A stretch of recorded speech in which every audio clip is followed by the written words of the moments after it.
நேர்களே, நான் கோவர்தனி.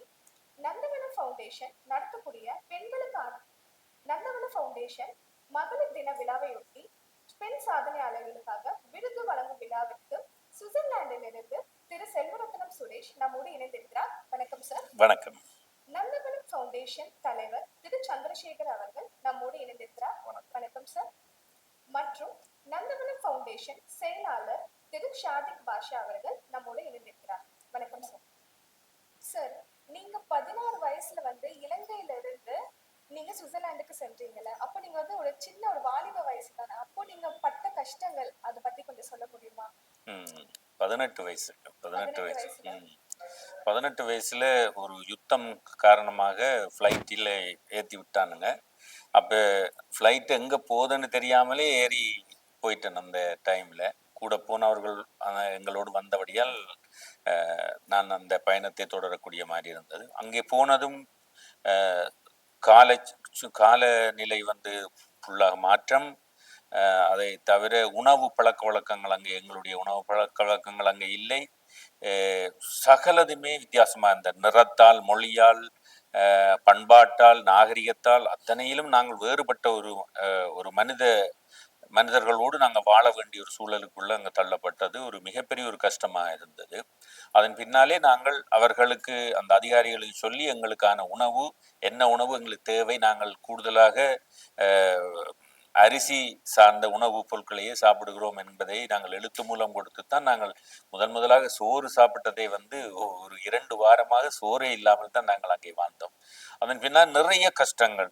அங்கே எங்களுக்கு ஒரு வேலை வாய்ப்பு கிடையாது. ஏனென்றால் அந்த நாடுகளில் ஆங்கிலம் பேச மாட்டார்கள், டச் மொழி.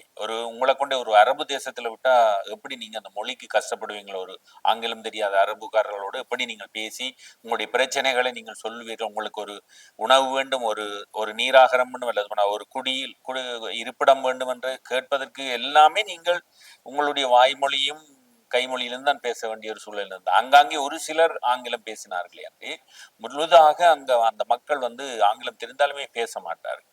அப்போது நிறைய கஷ்டங்களை நாங்கள் சம்பாதித்தோம். அதன் பின்னாலே அந்த மொழியை கொஞ்சம் கொஞ்சமாக கற்று அந்த நாட்டில் அடிப்படை வேலைகளை தேடி போய் செய்து, எங்களை அந்த நாட்டில் தொடர்ந்து எங்களை வச்சிருப்பாங்களா, அல்லது ஒரு நாள் திருப்பி எங்களோட தாயத்தை திருப்பி அனுப்பி விடுவாங்களா என்ற ஒரு பதட்டத்திலேயே நாங்கள் இந்த நாட்டில் நிரந்தரமாக இருப்போமா, இருக்க மாட்டோமா, அல்லது இன்னொரு நாடு மாறி போக வேணுமா என்கின்ற சூழல் எல்லாம் அந்த வயதிலே நாங்கள் நிறைய எதிர்கொண்டோம். அந்த சிக்கல்கள் என்பது வாழ்க்கையில யாருமே பட முடியாத துயரங்களை நாங்கள் பட்டிருக்கிறோம் என்பதுதான் உண்மை. ஏனென்றால் ஆரம்பத்தில் அடிப்படை வேலைகள் என்று உங்களுக்கு தெரியும். அதாவது ஒரு விருந்தகத்துல நாங்கள் உணவு சாப்பிடுகிற அந்த தட்டுகளை கூட கழுவுற சூழலுக்குள்ள வேலைக்கு போக வேண்டிய ஒரு சூழலுக்கு தள்ளப்பட்டோம். அப்ப அவர்களுக்கும் அப்படியான ஒரு அடிப்படை வேலைகளுக்கான ஆட்கள் தேவையாக இருந்தால் அகதிகளை அப்படி பயன்படுத்துவதற்காகவே அவர்கள் எங்களுக்கு அடிக்கடி இந்த அரசு சார்ந்த கடிதங்கள் எங்களுக்கு வரும், 3 மாதத்தில் உங்களை நாட்டை விட்டு நாங்கள் திருப்பி அனுப்ப போகிறோம் என்றதும் நாங்கள் என்ன நினைப்போம், கிடைக்கிற வேலையை செய்து கொஞ்சம் பணம் சம்பாதிச்சாதான் வேறொரு நாட்டுக்கு திருப்பி போகலாம். கனடா போகலாமா, அல்லது போனால் ஆஸ்திரேலியா போகலாமா, அல்லது போனால் வேற நாட்டுக்கு போகலாமா, அதுக்கு காசு தேவை. அதுக்கு என்ன செய்யணும், அடிப்படை வேலையை நாங்கள் பாசையை படித்து கொள்ளாமல், மொழியை கற்றுக்கொள்ளாமல் நாங்கள் அடிப்படை வேலைகளுக்கு போய் பணம் சம்பாதிக்க நினைத்தோம். அது ஒரு மிகப்பெரிய ஒரு தவறான ஒரு நிலை. ஆனால் எப்படி எங்களுடைய நாட்டில் தரப்படுத்தல் ஊடாக எங்களை அமர்த்தினார்களோ அதுபோல இந்த தமிழர்கள் வளர்ந்து விடக்கூடாது என்பதில் அந்த நாடுகளும் கவனம் செலுத்தின என்பது நாங்கள் பின்னாளில் புரிந்து கொண்டோம். இப்போ நீங்க சுவிட்சர்லாந்துல எப்படி சார் உங்களுடைய மேற்கொண்டு உங்க கல்வியை நீங்க கத்துக்கிட்டீங்க? இல்லை, நாங்கள் கல்வியை கற்றுக்கொண்டோம் என்றதை விட அடிப்படையில் வேலை இடங்களில் பேசி பழகிய மொழிகள் தான் அதிகம் என்று நான் சொல்வேன். அதன் பின்பு ஒரு ஒரு சில ஆண்டுகளுக்கு பின்னாலே தான் உண்மையிலே எங்களுக்கு மொழியினுடைய தேவை அவசியம் இருந்ததை அறிந்து கொண்டு பிறகு அங்குள்ள கல்விக்கூடங்களிலே சென்று நாங்கள் பகுதி நேர வகுப்புகளிலே சென்று அந்த மொழியை கற்க வேண்டிய ஒரு நிலைக்கு தள்ளப்பட்டோம். ஆனால் எங்களுக்கு பிறந்த குழந்தைகள் அதே நாட்டு மொழியை பேசுகிறார்கள். அது மட்டும் இல்லை, சுவிட்சர்லாந்துல பொறுத்த வரைக்கும் 6 மொழிகளை கற்கிறார்கள் பிள்ளைகள். அதாவது தமிழ் கற்கிறார்கள், சுவிஸ் டச் கதைக்கிறார்கள், ஜெர்மன் டச் கதைக்கிறார்கள், பிரெஞ்சு மொழி பயிலுகிறார்கள், ஆங்கிலம் பயிலுகிறார்கள், இத்தாலி பயிலுகிறார்கள். இத்தனை மொழிகள் பயின்று அந்த பிள்ளைகள் நிறைய சாதிய தமிழர்களாக அங்கே உருமாற்றம் பெற்றிருக்காங்க. இன்றைக்கு அங்க எந்த பிள்ளை நீங்கள் அங்க சுவிட்சர்லாந்துல போனா அந்த எந்த தமிழ் பிள்ளையும் தமிழ் பேசும். நீங்க இங்க இருக்கிறார்களே தமிழ் பேசுவாங்களான்னு எனக்கு தெரியல, இளைய தலைமுறை பிள்ளைகள். ஆனால் நீங்க சுவிட்சர்லாந்துலயோ ஐரோப்பிய நாடுகளிலயோ நீங்க இறங்கி ஒரு பேருந்து நிலையத்திலோ அல்லது ஒரு விமான நிலையத்திலோ ஒரு தமிழ் பிள்ளையை நீங்கள ஒரு எங்களை போல ஒரு பிள்ளைகள் இருக்கிறது என்றால் தமிழ் பிள்ளைகள் தான் நாங்கள் நினைப்போம். இந்த தமிழ் பிள்ளைகளுடன் நீங்கள் உடனடியாக உங்கள் தாய்மொழியில பேசலாம், உங்களுடைய தேவைகளை பூர்த்தி செய்து கொள்ளலாம். நாங்கள் போன காலத்துல அப்படி கிடையாது. இதுதான் அங்க உள்ள வித்தியாசம். சார், உங்களிடம் ஒரு கேள்வி சார்.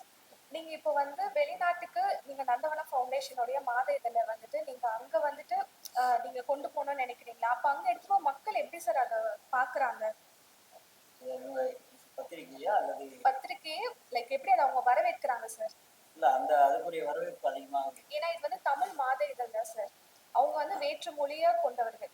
ஸோ இந்த இதில் வந்துட்டு அவங்க எப்படி அவங்க வரவேற்கிறாங்க? இல்ல, அதுக்கு அதிகமாக அங்கீகாரம் இருக்கு. என்ன பண்றாங்க, இப்போ அங்கே சுவிட்சர்லாண்டில், ஜெர்மனியில், கனடாவில், லண்டனில் இருக்கக்கூடிய தமிழ் பெண்கள், தமிழ் ஆண்கள் இருந்தாலுமே அவங்க தொழில் சார்ந்த விஷயத்துல இவங்க அட்டைப்படுத்த அவங்க தொழில்படுத்துறது அவங்கள வந்து அந்த தொழில் சார்ந்த விஷயத்துக்கு இவங்க ஊக்கப்படுத்துறாங்க. அப்போ ஒரு முறை அந்த பத்திரிகை வெளியாகும் போது அதை அடுத்தவங்க வாங்கி படிக்கிறப்ப நமக்கும் இது மாதிரி அதெல்லாம் கொஞ்சம் சிறப்பாக இருக்கணும்னு அடுத்தவங்க வரவேற்கிறோம். அப்போ ஒவ்வொரு நாட்டுக்கும் இவங்க சிறப்புகளே தயார் பண்ணுறாங்க நந்தவனம் ஃபவுண்டேஷன். இப்போ நாம அவங்க கூட சேர்ந்து பயணிக்கும் போது இவருடைய நட்பு ரீதியாகவும் நந்தவனம் ஃபவுண்டேஷனுக்காகவும் நம்ம ஏதாவது அவங்க செய்த மாதிரி இருக்கும். என்னுடைய தொழில் சார்ந்த விஷயங்களுக்கும் எனக்கு நாங்கள் ஒரு வளர்ச்சி கிடைக்கும். என்னோட தொழில் ஒன்று இருக்கு, என்னுடைய கம்பெனி இருக்கு, அது சார்ந்த விஷயங்களும் எனக்கு நிறைய அங்கே தொடர்பு வியாபார ரீதியான ஒரு முன்னேற்றம் எனக்கு. வியாபாரத்துக்கு விளம்பரங்கள் அவசியம் என்ற அடிப்படையை கொண்டு இவருடைய பத்திரிகையில் அவருடைய லிம்ரா பேக்கினுடைய விளம்பரங்கள் இந்த பத்திரிகை தாங்கி வருகிறது. இணைந்து இருக்கிறது எல்லாருமே வரவேற்கிறாங்க. நந்தவனம் ஃபவுண்டேஷனும் வரவேற்கிறாங்க, இனிய நந்தவனம் பத்திரிகையும். அப்போ ரெண்டு பேரும் தொடர்ந்து நாங்கள் 15 ஆண்டுகள் பயணிக்கிறோம். அப்போ நல்ல விதமாக இருக்கும் உள்ள மக்கள். அதாவது பத்திரிகையை இந்த காலகட்டத்தில் அந்த பத்திரிகையை வெளியில கொண்டு வரன்றது பெரிய கஷ்டம். உங்களுக்கு தெரியும், சமூக ஊடகங்கள் மயப்பட்டிருக்கிற இளைய தலைமுறை பிள்ளைகள் புத்தகங்களை பத்திரிகைகளை வாங்கி வாசிப்பது என்பது வந்து மிகவும் கஷ்டமான ஒரு கடினமான சூழல். 4-5 மாதத்துக்கு அட்வான்ஸாவே அட்டைப்படுத்த யாரும் அதெல்லாம் எந்த தொழிலுக்குமே திட்டமிடல் சரியா இருந்தாக்கா அதுல வெற்றி உறுதி. அப்ப அதுக்காக என்ன செய்வோம், 4 மாசத்துக்கு என்னென்ன செய்திகள் தேவையோ அதை நாங்க தயார் பண்ணி முன்னுக்கு வச்சுட்டு அதுக்கான வேலைகளை பார்த்தா சரி. அந்த அந்த அந்த ஊடகம் வந்து தொடர்ந்து நம்மளுடைய தொழில் சார்ந்த நிறுவனத்தின் பெயரை பொறுத்துலாம் ஊக்கப்படுத்துறது கிடையாது. அது ஒரு நல்ல ஒரு வியாபாரம் பார்க்குறப்ப அது சிறந்த விஷயமா நான் பார்க்குறேன். மற்றது அது ஒரு சமூக மேம்பாட்டு இதழாக வருவதால் சினிமா கேலி கூத்துகளுக்கு அந்த பத்திரிகையில் இடம் இல்லை. அதனால நிச்சயமாக அந்த இது அறிவு சார்ந்து சிந்திக்கிறவர்கள் அந்த பத்திரிகைகளை வாங்கி வாசிக்கிறார்கள். மற்றது இவர் வந்து எல்லா நாடுகளிலும் அந்த பத்திரிகையினுடைய வெளியீடை அடிக்கடி செய்து வருவதனால் அடிக்கடி இன்ப சுற்றுலா போகிறார், நிறைய பேரை அழைச்சிட்டு இந்த இனிய நந்தவனமோட. அதனால அதுல எங்கே இருந்தாலும் இன்பம் இருக்கு. அது ஒரு மிக முக்கியமான ஆதாரமாக இனிய நந்தவனம் பத்திரிகைக்கு இருக்கிறது. அதனால் வெளிநாடுகளில் நிறைய பேர் அந்த பத்திரிகைகளை வாங்கி வாசிக்கிறார்கள். இன்றைய காலகட்டத்தில் நான் இங்கே அந்த பத்திரிகை பேரை சொல்ல விரும்பல, மிகப்பெரிய ஒரு பத்திரிகை. அந்த பத்திரிகை ஆசிரியர் நான் சொல்றாரு, இப்ப வந்து தம்பி எல்லாருமே இந்த போன்ல தடவிட்டு இருக்கிறாங்க ஒழிய பத்திரிகை வாங்கி வாசிக்கிறாங்கல்ல. முந்தியெல்லாம் ஒரு பஸ் ஸ்டாண்டில் நின்றோம்னா, டீ கடையில நின்றா ஒரு 4 பத்திரிகை வேண்டி அந்த பஸ் வருந்தனையும் வாசிப்பாங்க. இப்ப எல்லாருமே தடவிட்டே இருக்கிறாங்க போனே ஒழிய இந்த பத்திரிகைகள் விற்கதே இல்லையென்று. ஆகவே அந்த காலகட்டத்தில் இந்த பத்திரிகையை நடத்துவது என்பது வந்து உண்மையிலேயே பாராட்டுக்குரிய விஷயம் தான். சார், பத்திரிகையில வந்து பாத்தீங்கன்னா கலை இலக்கியம் தவிர சினிமா பத்தியான செய்திகள் நீங்க போடுறதுன்னு சொல்லிட்டீங்க. அரசியல் பத்தியான செய்திகள் நீங்க வந்து எழுதுறீங்களா சார்? அதுல அரசியல் வந்து எங்களுடைய தலையங்கத்துல மட்டும் சுட்டி காட்டுறோம். அது அரசியல் வந்து நாங்க வந்து நேரடியா எழுதாம இந்த செயலை இந்த அரசாங்கம் இப்படி செஞ்சா ஒரு ஆலோசனையை தான் சொல்றோம். நாங்க அரசியலை பேச வரல. இந்த அரசாங்கத்துக்கு இந்த மக்களுக்கு இப்படி எல்லாம் மக்கள் அரசியலை இப்படி புரிந்து கொண்டா நல்லா இருக்கும் அப்படிங்கிறது எங்களை கருத்தை மட்டும் சொல்றோம். வேற அரசியல் ஆதாயத்துக்கான எந்த ஒரு செய்தியோ ஒரு விளம்பரமோ நாங்க எல்லா அரசியல் கட்சி சார்ந்தவங்கள்ட்டையும் எங்களுடைய வாசகர் இருக்கனால ஒருத்தரை பின்பற்றி நாங்க போக முடியாத ஒரு சூழல். எல்லாரும் எங்களுக்கு அரசியல் அரசியல்வாதிகள் அவங்க பணியை செய்யறாங்க. நான் பத்திரிகை தர்மத்துக்காக பத்திரிகை பணியை செய்யறேன். அரசினுடைய இயல் தானே அரசியல். எல்லோருக்கும் இருக்கிற சாப்பிடுகிற அரிசியில் இருந்து போடுகிற உடையிலிருந்து சகலதையுமிலே அரசியல் இருக்கிறது. நீங்கள் அரசியலை விட்டு தவிர்த்து நின்று விடவே முடியாது. உங்களுடைய வாழ்க்கை இன்றைய சூழல், இன்றைக்கு அமெரிக்கா ரஷ்யாவினுடைய யுத்தமாக இருந்தாலும் சரி, எல்லாமே உங்களுடைய வாழ்க்கையில வந்து அடி விழுது. அதுல அரசியல் இருக்குது. நீங்க அதை மறந்துட்டு இருந்தாலும் உங்களுக்கு பெட்ரோலினுடைய விலை ஏறிட்டே இருக்குது. பொருட்களினுடைய வரியை வந்து ட்ரம்ப் வந்து 200 மடங்கு ஏத்துறாரு. அதனால எத்தனையோ பேர் அங்கெல்லாம் பெரிய சிக்கலை சந்திக்கிறார். அதனால அரசியல் என்பது இல்லாமல் இந்த உலகமே இயங்காது. அதால அரசியல் தவிர்த்து விட முடியாது. ஆனால் அவருடைய பத்திரிகை அதுல நடுநிலையா இருந்து மக்களுக்கு தேவையான சில விஷயங்கள் இப்படி இருந்தால் நல்லது என்கின்ற செய்தியை சொல்கிறாரே அன்றி எந்தவித கட்சிக்கோ அல்லது போனால் பக்க சார்பான அரசியலை அவர் செய்யவில்லை என்பதுதான் அந்த பத்திரிகையுடைய விளக்கம். சரி, இப்போ பெண்களுக்கு வந்து விருது அளிக்கணும்னு சொல்லிட்டு அது என்ன எப்படி சார் உங்களுக்கு வந்தது? அதாவது அதுக்கு முதல் காரணம் என்னோட தாயார். என்னோட தாயாரோட பிறந்தவங்க 5 சகோதரிகள். இப்ப நான் அவங்களோடய வளர்ந்தனால ஒவ்வொரு நேரத்திலையும் ஒவ்வொரு காலகட்டத்திலையும் என்னுடைய தாயார் சொல்லுவாங்க, பெண்களை மதிக்கணும், திறமையான பெண்களை நம்ம கொண்டாடணும் அப்படின்னு. எனக்குள்ள அந்த பெண்களை அவங்க மரியாதை கொடுக்கணும். இந்த சமூகத்துல என்ன போல கஷ்டப்பட்டு முன்னேறின பெண்கள் எத்தனையோ பேர் இருக்காங்க, எனக்கெல்லாம் விருது வேணாம், ஆனா என்ன போல கஷ்டப்பட்ட பெண்களை நீ கண்டுபிடிச்சு அவங்களுக்கு நீ விருது கொடுத்து அவங்களை கௌரவப்படுத்தணும்னு சொன்னாங்க. அதுதான் அவங்க போட்ட விதைதான்.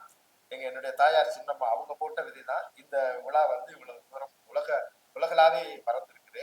இந்த விழாவை நான் செய்யறதுக்கு முதல்ல தொடங்கும் போது அதுக்கு பொருளாதாரம் முக்கியம். சும்மா ஆசை இருந்தா பத்தாது, அதை எப்படி செய்யணும்னு சொல்லிட்டு நான் அதோட இயங்கிக்கிட்டே இருக்கும்போது என்னுடைய நண்பர், இனிய நண்பர் சாதி பாட்சா வந்து இந்த திட்டத்தை சொன்னேன். அப்ப என்ன சொன்னாங்க, திட்டம் நல்லா இருக்கு, முழு ஒத்துழைப்பையும் நான் தரேன், அதுக்கான எல்லா பொருளாதாரத்தையும் நான் தரேன், நீங்க செயல்படுங்க அப்படின்னாங்க. அதனால இந்த 15 வருஷமா இந்த நந்தவனம் ஃபவுண்டேஷன் மகளிர் தின சாதனை விருதுங்கிறது பிரபலமாயிட்டு இருக்கு. அதான் சொல்ல முடியும்.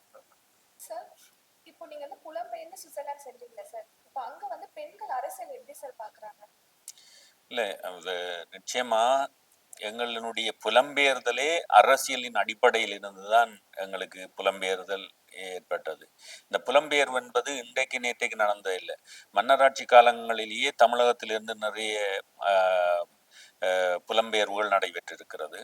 அதுபோல எங்களுடைய தாயகத்திலே நடைபெற்ற அந்த அரசியல் சிக்கல் தான் எங்களுக்கு புலம்பெயர்வை தந்திருக்கிறது. புலம்பெயர்வு என்பது வந்து இந்த உலகத்துல எந்த வலி அதிகமானது என்றால், ஒரு தாய் பிள்ளையை பிரிவதல்ல, ஒரு தந்தை தன் குடும்பத்தை பிரிவதல்ல, அல்லது போனால் ஒரு மொழியை பிரிவதல்ல. என்னுடைய சொந்த மண்ணை விட்டு நான் பிரிந்து போவது, மறுபடி இந்த மண்ணிற்கு வருவேனா, எங்கே நான் என்னுடைய இறுதி கண்களை மூடப் போகிறேன் என்று தெரியாமல் ஒரு கூட்டம் தன்னுடைய தேசத்தை இழந்து போகிற அந்த வலி என்றது ஒரு மிகப்பெரிய கொடுமையான வலி. அதுதான் நீங்கள் சாதாரணமாக நீங்க பார்த்தீங்கன்னா, விடை கொடு எங்கள் நாடே என்கிற அந்த பாடலை கவிப்பேரசு வைரமுத்து அவர்கள் எழுதியிருப்பார்கள். இசைப்புயல் AR ரஹ்மான் அவர்கள் இசையமைத்திருந்தார். அந்த பாடலை கேட்கிற பொழுதெல்லாம், நான் இப்போது கூட இங்கே நடைபெறுகிற தொலைக்காட்சிகளிலே வருகிற பொழுது, அந்த பிள்ளைகள் பாடுகிற பொழுதெல்லாம் கூட என் கண்கள் கண்ணீரை சொரிந்து கொண்டே இருக்கிறது. காரணம் என்னவென்றால், எங்கள் இதயங்கள் இன்னமும் நொறுங்காமல் இறுகமாக இருக்கின்றனவே என்று நினைத்து நான் சில வேளை ஆச்சரியப்படுவது உண்டு. கண் திறந்த தேசம் எங்கே, கண் மூடும் தேசம் எங்கே, இந்த 2 வரிக்குள்ளேயே எங்களுடைய வாழ்வியல் இருக்கிறது. ஏனென்றால் நான் இன்றைக்கு 40 ஆண்டு காலமாக சுவிஸ் நாட்டில வசிக்கிறேன். என்னுடைய தாயகத்துல போய் சுதந்திரமாக மறுபடி என் பிறந்த வீட்டுல, பிறந்த பூமியில போய் வாழ முடியலையே என்ற வலி எண்ணம் இருக்கிறது. நாளைக்கு என் பிள்ளைகள், எனக்கு பிறகு அடுத்து வருகிற பேர பிள்ளைகள் எந்த தலைமுறையை கொண்டாட போடுகிறார்கள் என்பது தெரியாது. என்னால் அடுத்த நாகரிக மோகத்தில் அந்த பிள்ளைகள் எந்த நாட்டவரை திருமணம் செய்வார்கள், எப்படி என்னுடைய தமிழ் அந்த சமூகம் எப்படி சிதைவுற்று போக போகிறது என்கின்ற வேக்கம், கவலை, கண்ணீர் எங்களுக்கு இருக்கிறது. கூடவே தேசத்தை இழந்தோமே அன்றி நாங்கள் எங்களுக்குள்ளே இருக்கிற உணர்வு இன்னும் கொப்பளித்த வண்ணமே தான் இருக்கிறது. அந்த சொந்த மண்ணின் சோகம் என்பது தாழ முடியாதது.